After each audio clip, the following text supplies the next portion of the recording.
literally, from outer space.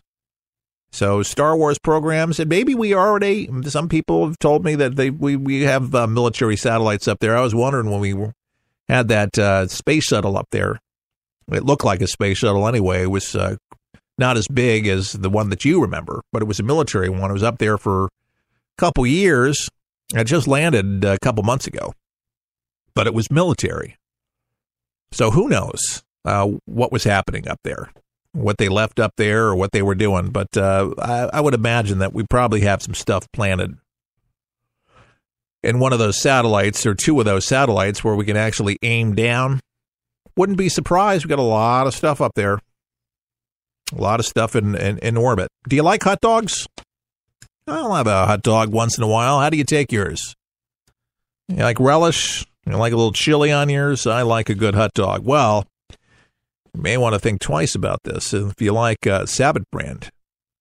A New York meat processor, they're saying today that they're recalling more than 7 million pounds. You heard right, 7 million pounds of hot dogs and sausages. And mostly the Sabbath brand name after consumers complained about finding small pieces of bone in some of its products, according to the U.S. Department of Agriculture on Saturday. So in one case, someone ate one of the hot dogs and suffered a minor oral injury, according to the USDA's Food Safety Inspection Services said in a statement. So that was the only reported incident. So I just put you at ease if you ate one of these of injuries or illnesses connected with the products produced by the Marathon Enterprise Incorporated meat processing plant in New York's Bronx borough. The Franks were sold nationwide to retailers and institutions, mostly under the Sabbath brand name, according to a USDA source. So as a fourth-generation family-owned company, Sabbath takes its responsibility, they say, to provide safe foods very seriously. With a robust internal food safety program, Marathon said in a statement posted on its website, Sabbath deeply regrets any concern or inconvenience this may have caused its loyal customers. Sabbath hot dogs have been a fixture, if you live in New York. They've been there for decades. They're sold by street corner vendors from push carts and adorned with blue and yellow umbrellas. But anyway, there's your dog story for the day for hot dogs. You want to go out and get your no bone or cartilage. There's nothing worse, but it happens occasionally. But you don't want to get a cut in your mouth from it. But I've bit into sausage occasionally where, that's not gristle. There's something else in there.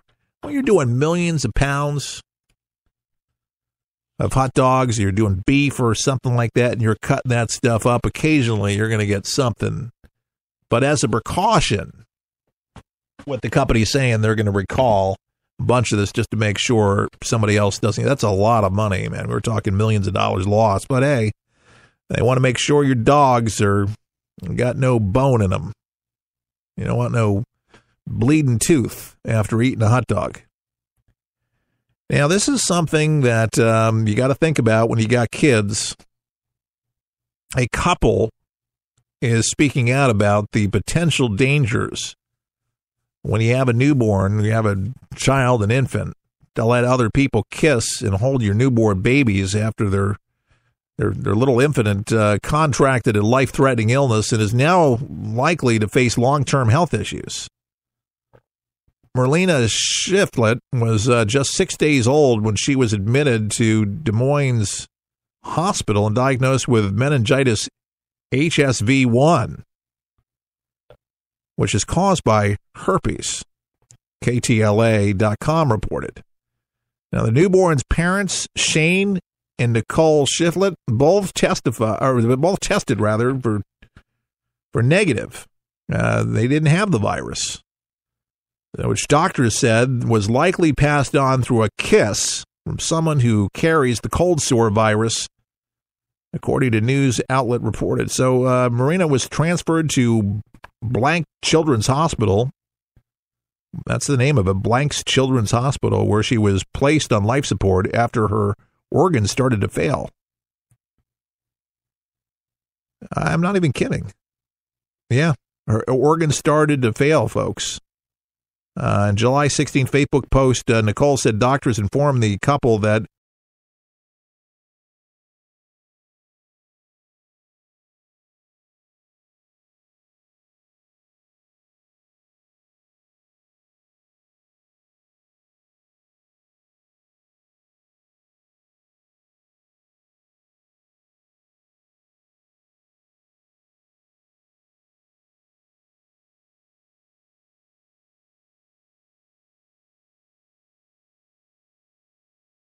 the court order that I can't mention here on the air will be allowed to examine Charlie and have access to his medical records and hospital facilities. So we're hoping for some good things, but basically little Charlie Gard is a ward of the state. And the court is going to be watching and listening and finding out to see what the doctor has to say with his conclusion from monitoring the kid to see with this rare genetic disorder, whether this treatment, which they've said weeks ago could offer him 10% chance of survival. So hopefully this will go well, and we're praying for little Charlie. But the doctors in New York are ready to be able to treat little Charlie with a vaccine they believe will give him a shot at life. And it may not be 10% to me is better than nothing. Nothing's on hooking him from a respirator. Nothing is doing nothing. 10%, we're holding out hope for him. Big time. Now, I like outer space. You know, we have Stanton Freeman on occasionally. He's a nuclear physicist, lives out in Canada. I actually need to give him a call. But the reason I'm mentioning all of this is that there's a signal, a message that has been sent to us, apparently. Well, that's what astronomers are saying at Arbico Observatory. They observed a peculiar radio signal from a nearby star. They're calling it Ross 128. Deborah Bird's talking about it from Earth Sky Radio series. She's an editor-in-chief of Earth Sky, and they aren't saying aliens, but the natural explanations have weaknesses, she says. The observatory's research didn't notice the activity until 2 weeks after they were recorded. And this is according to Popular Mechanics. They determined that the signal couldn't have come from any man-made satellites because the radio signal was dispersed in all directions. The signal's behavior is similar to Type 2 solar flares, which are energetic events that have vary rapidly in time and energy levels, but those are at much lower frequencies than what the observatory noted. Since the frequencies are so high, she says, I'm counting on it being a new class of stellar flare for the hypothesis to work. Abel Mendez, director of planetary Habital, she said, laboratory. She says, according to Popular Mechanics, to our knowledge, this will be the first such signals are observed in any star. She says it's kind of a big deal.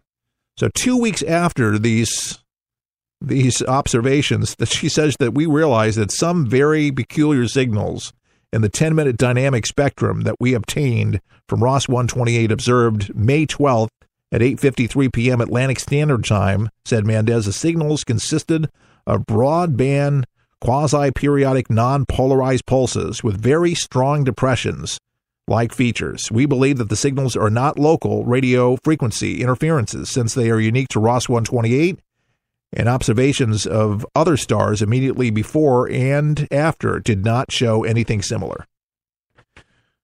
So the Ross 128 signal, the message Earth has been waiting for or not? There are signals out there. And what physicists have told me and great engineers have said, maybe the bands that we're looking at maybe are not the bands that ET is working on.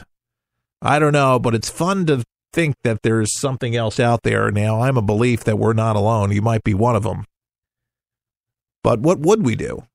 That's the question if we actually got a message. There is a great movie out, and it's been out for several years. It features Jodie Foster, and it's called Contact. And that's a movie that you got to watch, and it made me think a lot about getting a signal and what they might say to us if they chose a particular person in the human race to discuss technology or their existence that might be I don't know, hundreds of millions of years more advanced, or billions of years more advanced, maybe not hundreds of millions, but could be, what would they say and how would they communicate with us? And how would you react if you knew that ETs were out there? Would it change your opinion on religion at all? Some people think that it would, and that's why a lot of religions don't like to talk about it. But it is a fascinating conversation. And I'll let you know on Twitter at Talk to Keith Allen when Stan Freeman will be on. And I appreciate you tuning in today for our broadcast at For the People. Our show is at forthepeopleshow.com. All the best. May God bless.